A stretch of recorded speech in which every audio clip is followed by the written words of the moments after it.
Change of Attitude. Chapter 1. Hunsford, Kent, April 1812. How could he? Elizabeth was livid. Finding out from Colonel Fitzwilliam that his arrogant cousin had deliberately separated the sweetest, kindest person on the face of the earth from Mr. Bingley was beyond the pale. Never had she felt such anger towards another human. She quickened her pace until she was at a run. Unseen were the groves and gardens Elizabeth had delighted in over the past 4 weeks. Equally ignored were the Colonel's pleading tones, begging to know what he had said to cause such turmoil and pain. Words, hurtful words, pounded in her brain to the rhythm of her feet hitting the gravel pathway. Tolerable, not handsome enough. Saved a friend from the inconveniences of a most imprudent marriage. Strong objections against the lady. By the time she arrived at the parsonage, tears were streaming from her eyes, while sharp pains filled her skull. Charlotte Collins took one look at her friend, and ushered her quickly upstairs to the room Elizabeth had used since her arrival from Hertfordshire. She was pleased at how her friend had made her mark on the lodgings. An open book on the side table, a drawing of the Bennet family propped against the mirror on top of the bureau containing her clothes. "Eliza, pray tell me what has upset you so?" Charlotte, at 27, had known Elizabeth since her birth. She knew her friend was a young woman of strong opinions and feelings. She also knew there was an inherent kindness and consideration for others that softened those emotions, usually. "Elizabeth, what can I do for you, dear?" Elizabeth had immediately gone to the window, staring unseeingly at the roadway to Rosings. When she pivoted to face her friend, Charlotte could see it was not sadness or pain, but intense anger that plagued Elizabeth. "What has happened?" Charlotte put her hand to her chest and spoke softly, deep concern reflected in her voice. Hunsford was a peaceful area of Kent. Lady Catherine de Bourgh would allow for nothing less. However, they were not isolated from the rest of the world, and trouble could always find its way into the best of situations. Elizabeth squeezed her eyelids tight and took in a deep breath. Exhaling it slowly while she gathered her thoughts from the fragments of her memory, she sat on the bed and patted a spot next to her for Charlotte. "Pray forgive my hurried entrance to your home, my friend." Elizabeth was relieved when Charlotte reached out to grasp her hand. "I received some unsettling news from the Colonel that destroys all hope for Jane's happiness." "Oh, no." Charlotte knew how close the two sisters were and how protective Elizabeth was of Jane's feelings. Though she was the younger sibling, she was the responsible one. "Yes, Charlotte. Mr. Darcy has been the means of ruining, perhaps forever, the happiness of a most beloved sister, exposing her to the derision for disappointed hopes, causing misery of the acutest kind." Elizabeth failed to keep the bitterness from her words. "Oh, poor Jane." Charlotte well knew the gossip from Hertfordshire. Her own mother regularly wrote of the failure of the beautiful eldest Bennet daughter to make a match, while her own daughter was well settled with Mr. Collins. Mrs. Lucas must have been insufferable to Elizabeth's mother. "I find it hard to believe this of Mr. Darcy. He appears to be an honourable gentleman who has shown no little interest in you, Eliza dear." "Me?" Elizabeth was stunned. "Why ever would you say such a thing, Charlotte? He would be the last man on earth I would ever befriend. Intolerable, insufferable man." Charlotte chuckled softly. "Lizzie Bennet, you stop that right now." She squeezed her friend's hand. "You sound like Lydia, after she's been told she cannot have her way." Of all the things Elizabeth had expected her friend to say, that was not it. It hurt a bit that Charlotte was not standing up for her. "His words have been unkind, Charlotte. His actions have been equally officious." "And yours have not been towards him, Lizzie?" Charlotte leaned sideways to tap her shoulder to her friend's. "Think, I pray you, while I do not excuse his unkind words from the Meryton Assembly, do I need to remind you of how quickly you told the tale, so others might be turned against him to your thinking? You also quickly spread Mr. Darcy's supposed misconduct with Mr. Wickham, though you know neither man well enough to perceive the actual truth." Elizabeth dropped her head. Charlotte's words, cutting straight through her troubled heart.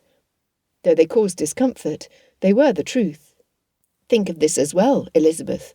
Did you not tell me after you cared for Jane at Netherfield Park that Mr. Bingley seemed to give much weight to the opinions of Mr. Darcy? You jested at the time, and treated it as an insult to Mr. Darcy.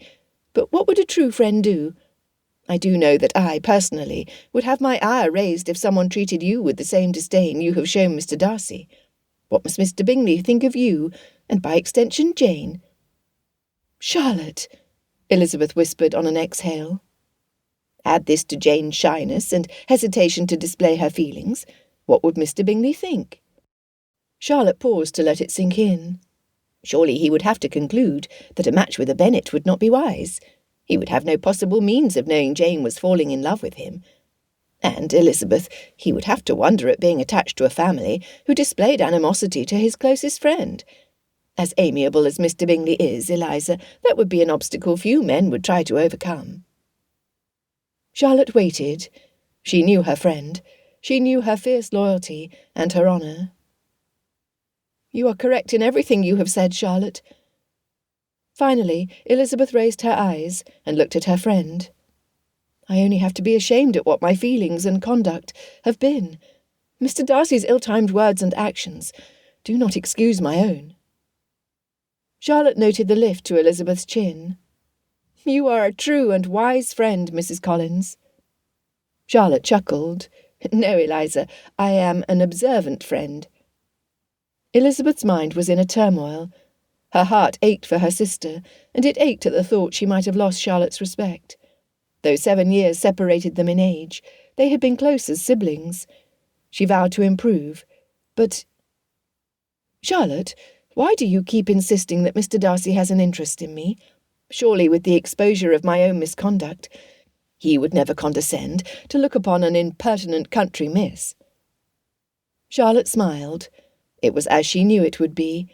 Elizabeth Bennet was like a dog with a bone, chewing it until it was completely satisfied. Her innate curiosity, combined with her intellect, viewed puzzles and mysteries as a challenge. Apparently Mr. Fitzwilliam Darcy was a square peg that Elizabeth would now need to fit into a small round hole. Look at the evidence before you, Elizabeth. How many women did he dance with at the Netherfield ball? Only you. How many times have you found his eyes following you, and his ears listening to your every word? How intently did he listen to your performance at my home in comparison to others? How many times has he involved you in conversations to the exclusion of others? How many times has he accidentally come upon you on the pathways of Rosings Park? Think, Eliza. But this makes no sense.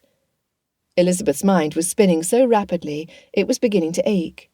She put the palm of her hands over her eyes and fell back across the bed. This makes no sense, I say. Charlotte patted her on the leg. Well, dear, that may be so. Nonetheless, it is what it is. Without removing her hands, Elizabeth chortled, You are no help at all, friend. That is most likely so. Charlotte stood from the side of the bed and turned to her friend. While you were walking the grounds this morning, a letter arrived for you from your father. He also wrote to Mr. Collins and myself. He misses you, Eliza, and wants you home, now. Elizabeth quickly sat up and reached out her hand for the letter Charlotte had retrieved from her pocket. I have enjoyed my stay with you very much, Charlotte, but I miss him as well. Charlotte reached out a hand to help Elizabeth stand. Mr. Collins has made arrangements for you to travel to Hertfordshire tomorrow by post. Maria has chosen to stay here for the rest of the visit, so you will be travelling alone. Charlotte sighed heavily. I begged him to send a maid for propriety's sake. He was unwilling. Elizabeth was not surprised at the smallness of Mr. Collins.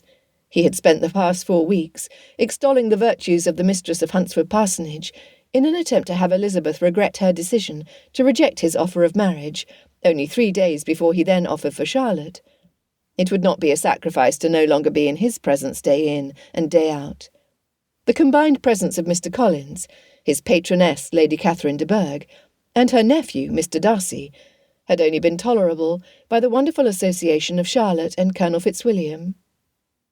Do not be concerned, Charlotte. Elizabeth realised she had much to do.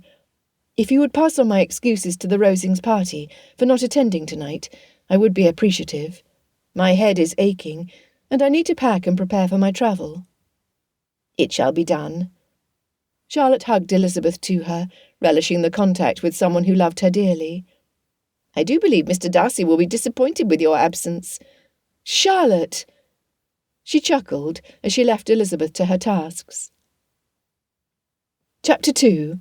Rosings Park, April 1812. Fitzwilliam Darcy was agitated, and the teasing from his cousin, Colonel Richard Fitzwilliam, was irritating him more than usual. After months of struggle, he had decided he would secretly arrange with Miss Elizabeth Bennet to meet her in the Grove early the next morning. Although he knew it was her habit to walk out if the weather was fine, he had something of import to ask her.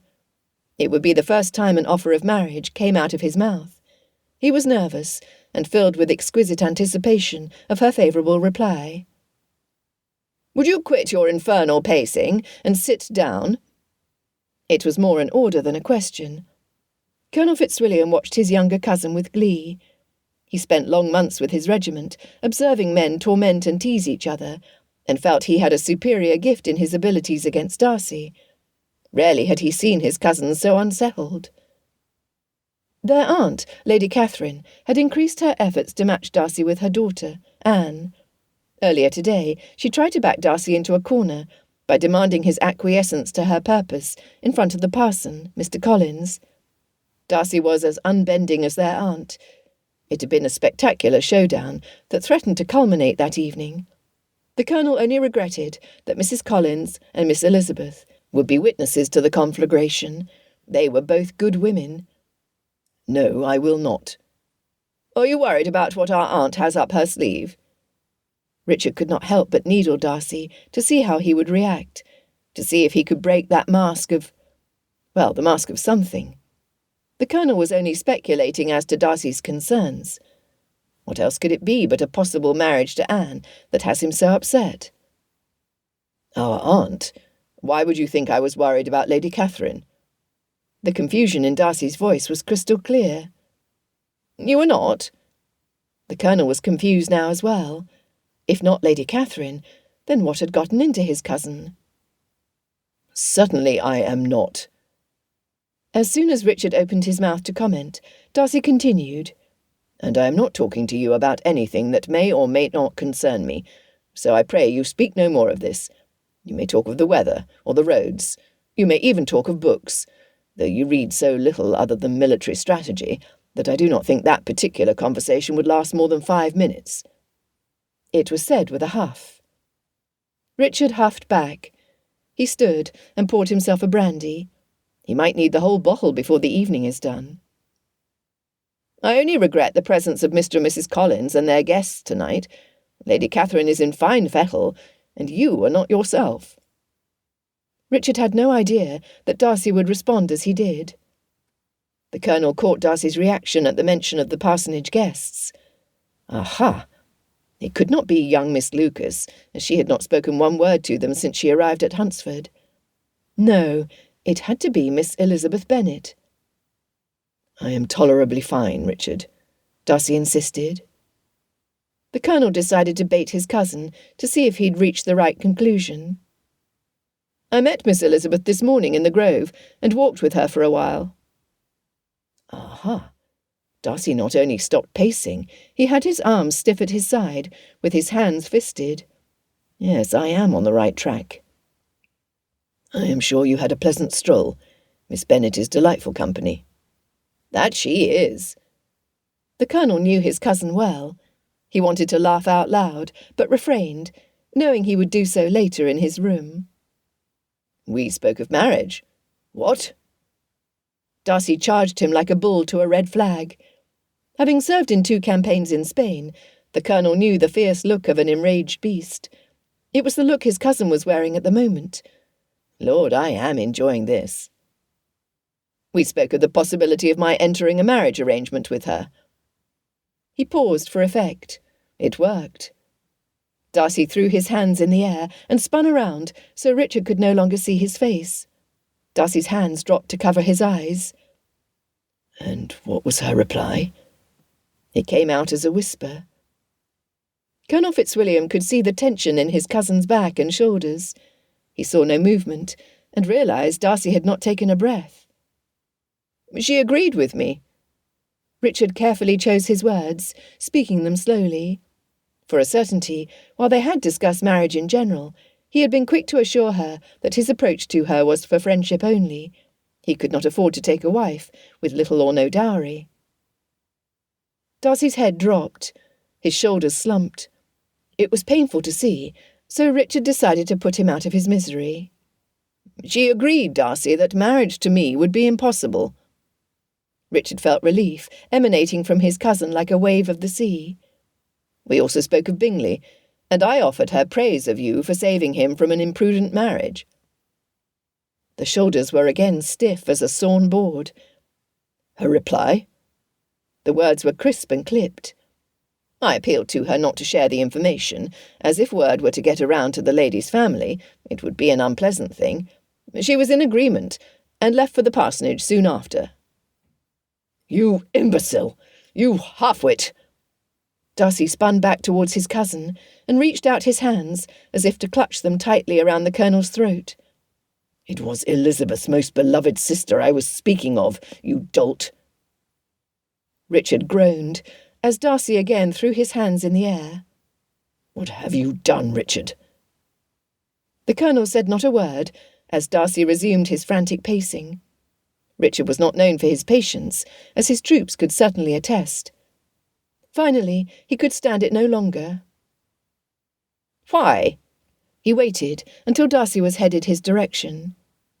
"Why did you condemn Miss Bennet's family as objectionable, when it is the same family of Miss Elizabeth?" Darcy stopped. "They are objectionable. Oh, certainly not Miss Bennet or Miss Elizabeth.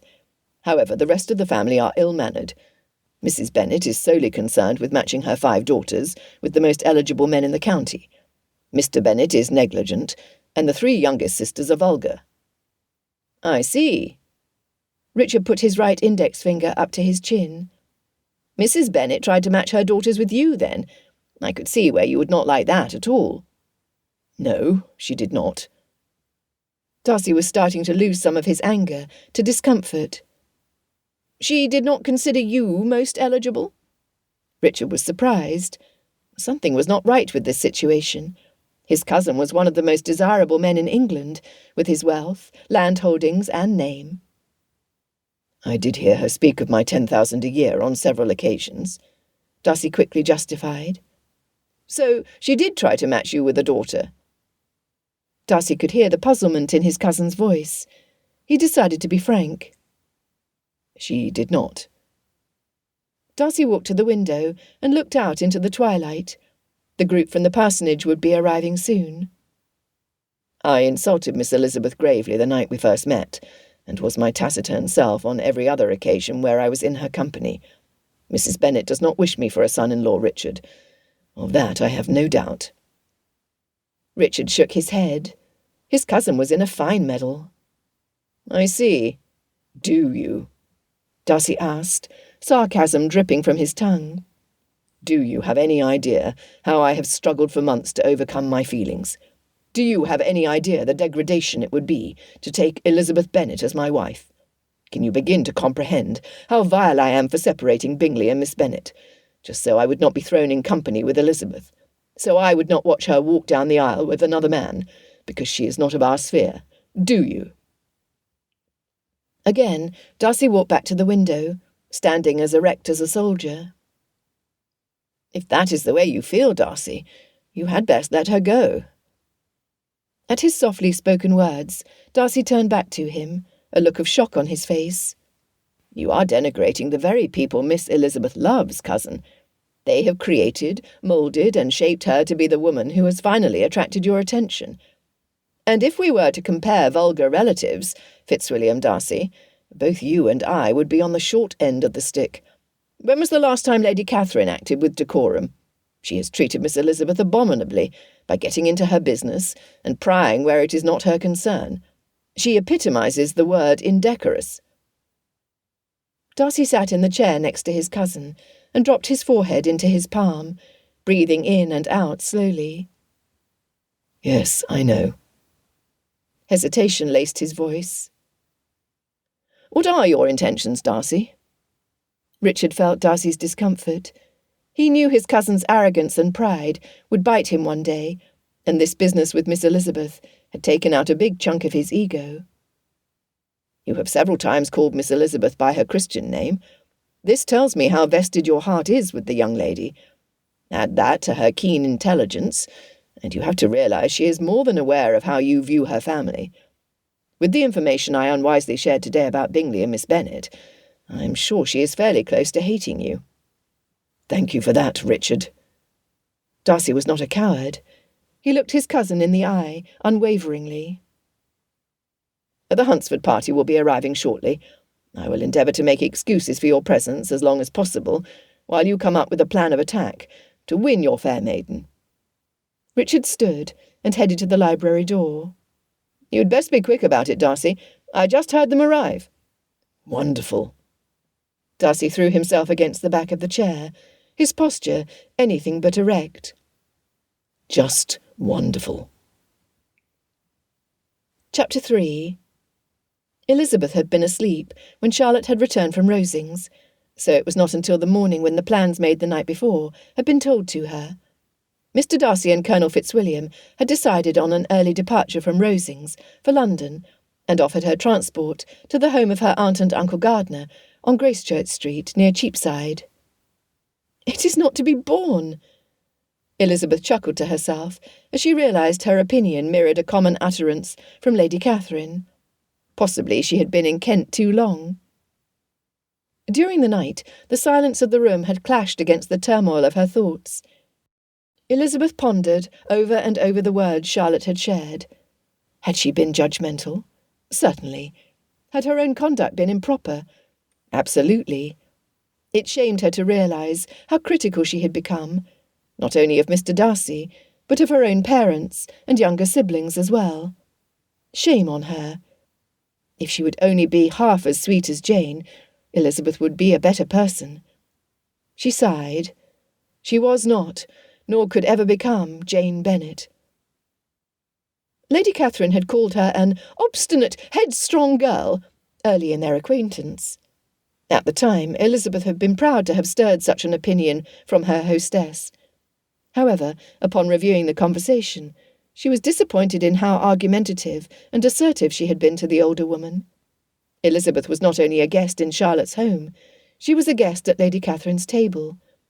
Truly, her conduct was not above reproach. Who was she to condemn Mr. Darcy for acting in the same manner as she? It was a horrifying realisation to come to, and humbling. The carriage moved slowly through the Kent countryside. When both Darcy and the Colonel realised Mr. Collins was not sending a maid as a companion for the trip, they both elected to ride the horses, which had been tied to the back of the carriage. Thus Elizabeth was seated alone, with her only company being her thoughts. Occasionally she could hear snippets of conversation between the two cousins. Their baritone voices travelled easily through the jangle of the harnesses and the creaking of the turning wheels. I need to prove to her that I am the gentleman I claim to be. Mr. Darcy. She is a woman worth fighting for. Colonel Fitzwilliam. If only we could start anew. Mr. Darcy. I would have bought the dappled mare, had I not needed a new saddle as well. Colonel Fitzwilliam. They had been travelling for just under an hour, when the driver suddenly called the team of horses to a halt. The footman dismounted from the back of the carriage, and Elizabeth saw them move to the front of the team, holding them still. Mr. Darcy and the Colonel, seeing the situation from their elevated position on horseback, quickly dismounted and rushed to provide aid. On the side of the road was a grand carriage, a ducal seal etched in gold on the door. A footman from the conveyance had been in the middle of the road, attempting to flag them to a stop. He raced to help hold Darcy's team, as a man dressed in fine clothing approached the cousins. I thank you, gentlemen, for coming to our aid. My wife is in some distress. We had sent our servants to the next stop to have rooms ready for us, so there is no woman to offer assistance. I see you were travelling with your wife. He looked at Darcy. Might she be of assistance? At that, Elizabeth quickly left Darcy's coach and approached the gentleman. Your Grace, I would be pleased to offer comfort to your wife. She curtsied. Before he could reply, she rushed to the door of the Duke's carriage, in hopes she could be of help. She heard the woman's groans before she saw her. The door was opened to let in the spring air. Inside was a woman, heavy with child. Her face was a dark red, with tendrils of perspiration running down her brow, contorted with pain. She had her back pressed against the squabs, and was grasping a strap suspended from the corners in each hand. Her bare feet were wedged on the seat, facing her, while her shoes and stockings were in a puddle on the floor. "Oh, my dear woman!" Elizabeth had been a curious 5-year-old when Lydia was born. Her Aunt Phillips and the midwife were so intent on caring for Mrs. Bennet that they had not noticed the young girl sneak into the room. What she saw had shocked her to her core. However, when little Elizabeth had later looked upon her newest sister, she realised that all the blood and struggle was worth it. She had never seen a baby as beautiful as Lydia. This woman was in the same situation as Mrs. Bennet had been almost 15 years past. Since then, life around farm animals had repeated the miracle of birth regularly. Needless to say, reading about it and observing farm animals was far different than being the only female around to help this poor woman. Elizabeth felt highly unqualified to be in this situation. "Get in here!" the woman screamed through gritted teeth. "Now!" Elizabeth moved into action. By then the pain had released its tight grip, and the woman let go of the leather straps and fell back into the seat. Elizabeth took the woman's hand. "I am Miss Elizabeth Bennet of Longbourn in Hertfordshire. Is this your first child, Your Grace?" "It is." The woman was clearly exhausted. Elizabeth stepped out of the carriage. "Mr. Darcy, if you would gather together all the clean fabric you possess, toweling, blankets, any cotton you can spare, it would be greatly appreciated. Colonel Fitzwilliam, we will need water, hot water." She failed to see his look of perplexity. Hot water? They were in the middle of nowhere. Where was he to procure hot water? "Your Grace, do you have a clean, sharp knife? I would also ask how far ahead your servants might be. Would it be imprudent to send one of the gentlemen to fetch them for a speedy return?" The men jumped to agree and obey. They felt much better with the task. By the time they started bringing the desired items, minus water which was hot, to the doorway, the Duchess was again with pain. "It is too early. This baby is too early." Elizabeth could hear the fear and concern in the Duke's voice. She was not one to give false platitudes, and she knew nothing she could promise him under the circumstances. A maiden, which she was to be kept ignorant of the birthing process from beginning to end. It was only her eagerness to learn all she could about a multitude of subjects that had given her any exposure for what to expect. How she wished a midwife would be travelling past at this particular moment. She turned back to the woman in the carriage and used the cool, damp cloth the Colonel had provided to wipe her brow.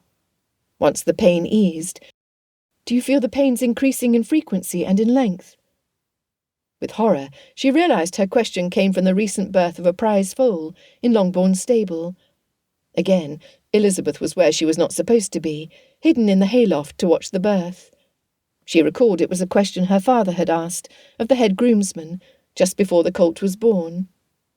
I'd best not repeat that information to the Duchess. "Yes." Once the woman's face was relaxed, Elizabeth could tell she was younger than she had assumed. This could go on for a while, she suspected, at least if she was anything like the horse. "Pardon me, Elizabeth." The woman chuckled weakly.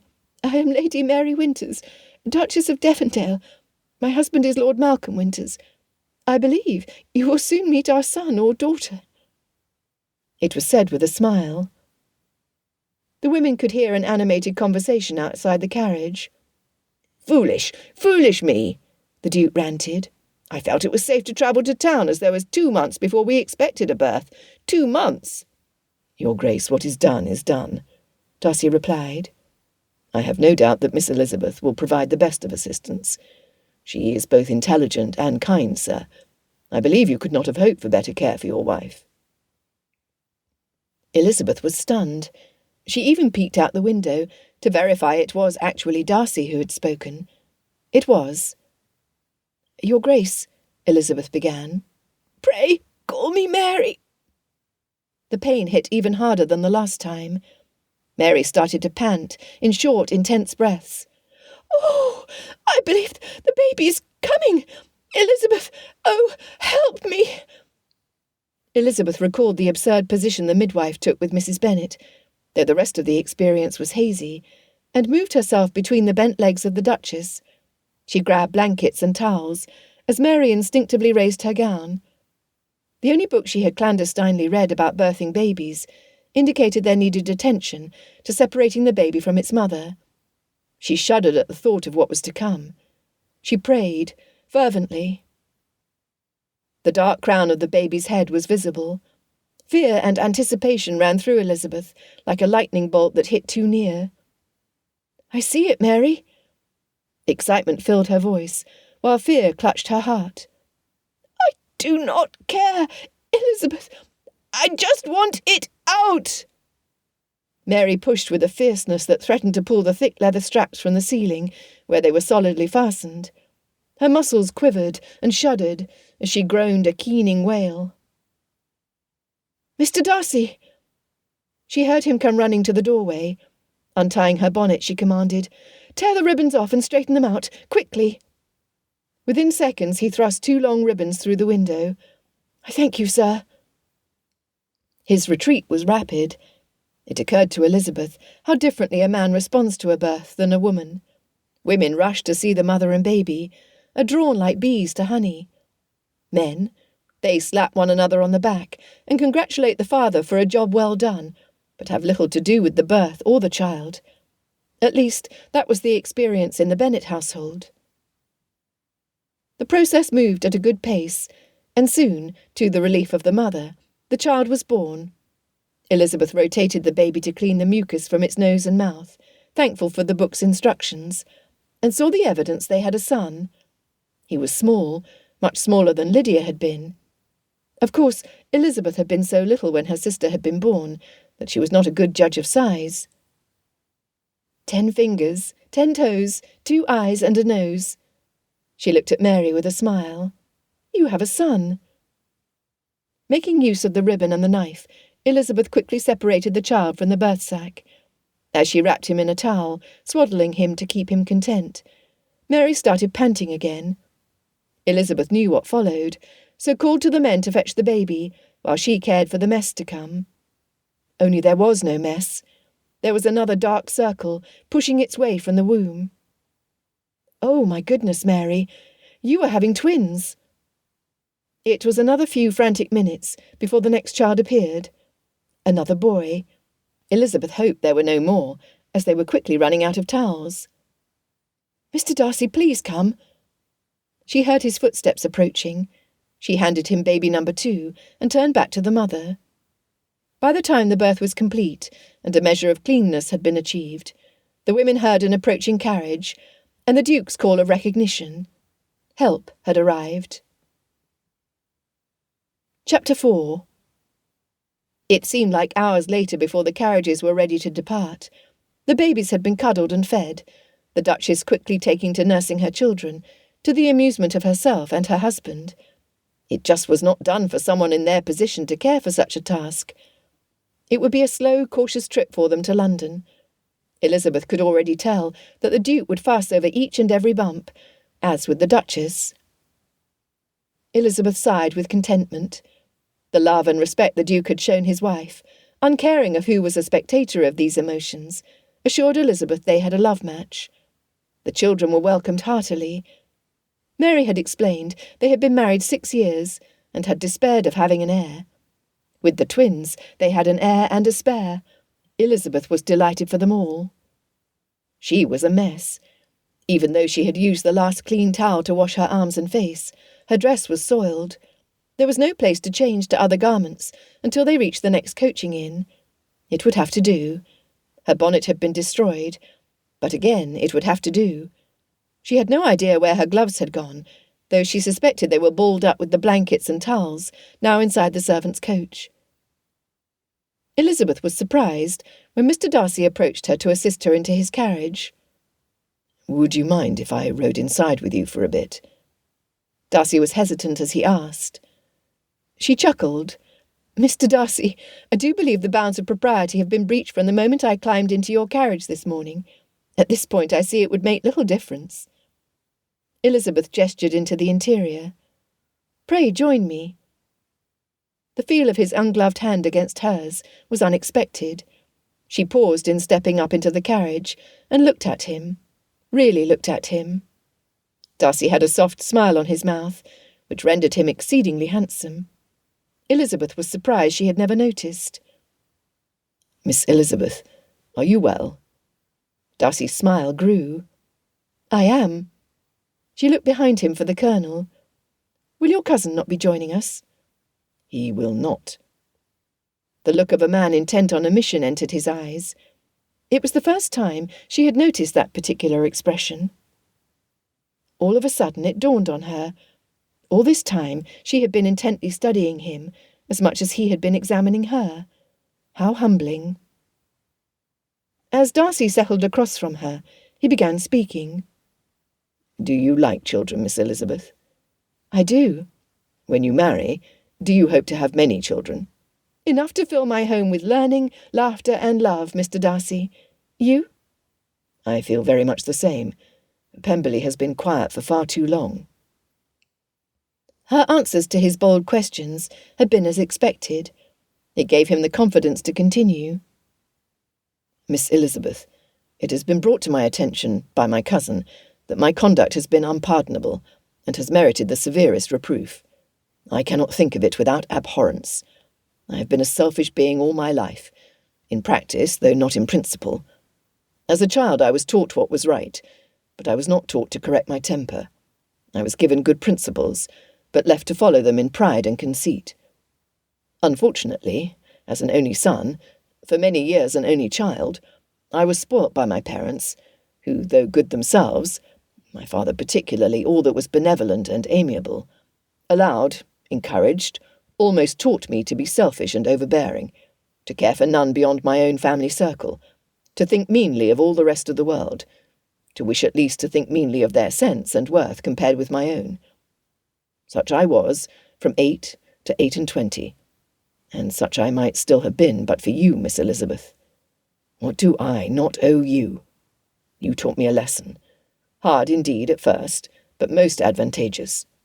By you I was properly humbled." Elizabeth was unsure how to respond. Mr. Darcy, humbled?